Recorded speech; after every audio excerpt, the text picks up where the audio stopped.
SC/ST की जमीन कौन खरीद सकता है?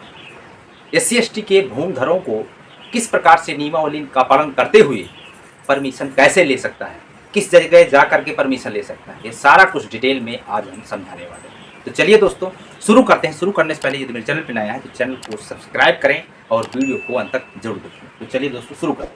उत्तर प्रदेश राजस्व संहिता 2006 की धारा 98 में यह प्रतिबंध किया गया है कि SC/ST की जात के भूमिधरों को द्वारा अंतरण पर प्रतिबंध, यानी कि जो भी SC/ST की जमीन बेचना चाहता है तो वह डायरेक्ट नहीं बेच सकता, उनके लिए प्रतिबंधित है। वह डायरेक्ट किसी भी व्यक्ति को नहीं बेच सकते, किसी को अंतरण नहीं कर सकते, किसी को रजिस्ट्री नहीं कर सकते।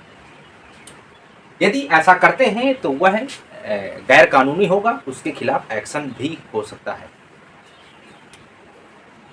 धारा 99, धारा उत्तर प्रदेश राजस्व संहिता की धारा 99 में यह कहा गया है कि SC/ST की जात के भूमिधरों के अंतरण के लिए नियमावली कानून बनाया गया है। यह इस पे नियमावली, चूंकि धारा 99 में यह नियमावली क्लियर की गई है और 98 में सीधे तौर पे प्रतिबंध कर दिया गया है कि आप किसी भी व्यक्ति को ट्रांसफर नहीं कर सकते।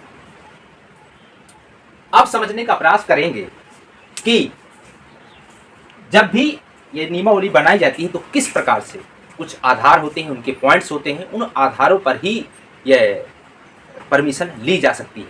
यदि उन आधारों को यदि आप पालन नहीं करता है, यदि उन आधारों को, उन पॉइंटों को यदि आप यदि उस पर खरे नहीं उतरते हैं, DM उस पर आपका आवेदन नहीं करेगा। तो इसमें सर्वप्रथम यदि कोई प्रपत्र जारी करना है या प्रपत्र में आवेदन करना है तो उसके लिए RC प्रपत्र 27 के जरिए आपको DM के यहाँ परमिशन मतलब वहाँ आपको आवेदन करना है। आवेदन किन किन चीज़ों के लिए आप कर सकते हैं, जैसे कि आपको विक्रय लेना है या विक्रय करना है या किसी को दान में देना है या किसी को वसीयत करना है, तीनों दशा पे आप बिना परमिशन के ज़मीन को नहीं दे सकते हैं। यानी SC/ST का ज़मीन बिना परमिशन के आप नहीं ले सकते हैं। अब समझने का प्रयास करेंगे कि विक्रय जो नियमावली है वो किन आधारों को बाधित करती है, किन आधारों पर आपको परमिशन मिलता है। क्योंकि यदि वह आधार कंप्लीट नहीं होते हैं तो आपको DM परमिशन आपको देने वाला नहीं।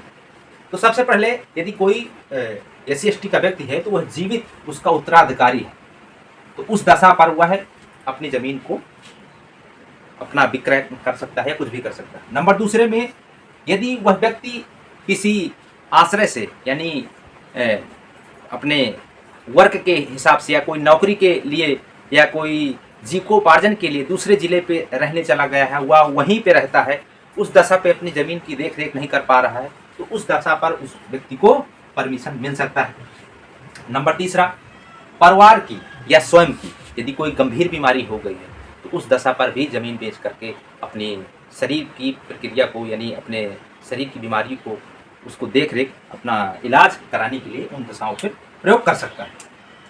यदि चौथा नंबर की बात करें तो कोई व्यक्ति यदि विक्रय पत्र, यानी किसी को करार कर दिया है, एग्रीमेंट कर दिया है उसको बेचने के लिए, आपने एग्रीमेंट कर दिया है, रजिस्ट्रार ऑफिस में एग्रीमेंट कर दिया है, तो उस दशा पर भी आपको मिल सकता है। नंबर पाँचवा ये कहता है कि आपकी जो भूमि है, कुल टोटल जो भूमि है आपकी 5 बीघे से ऊपर है, यानी कि 1.260 यदि आपके एक इतनी हेक्टेयर ज़मीन है, उस दशा पर भी आपको ज़मीन बेचने के लिए अनुमति आपको मिल सकती है, विक्रय करने के लिए, आपको वसीयत करने के लिए। नंबर 6, यदि कोई पुत्री आपकी है, उस पुत्री की शादी करना है और तो उस दशा पर आपके पास पैसा नहीं, तो उस दशा पर भी आप ज़मीन के विक्रय कर सकते हैं, वहाँ पर आपको परमिशन DM दे सकता है, लेकिन पर्याप्त रूप से उसके साक्ष्य सबूत आपको देने चाहिए, देने होंगे, तभी जाकर के DM परमिशन देता है।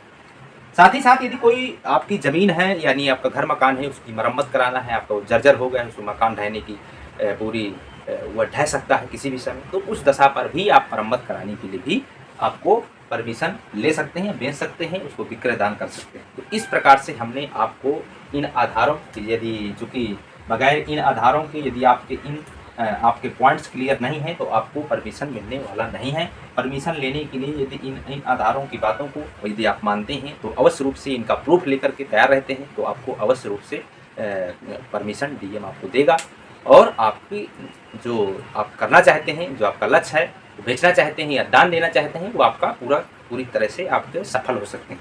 तो इस प्रकार से हमने आपको बताने की कोशिश की है। यदि किसी प्रकार का कोई डाउट है तो आपको नीचे दिए गए मेरे व्हाट्सअप में लिंक है, व्हाट्सअप का नंबर भी होगा, साथ ही साथ उस पर कनेक्ट हो सकते हैं।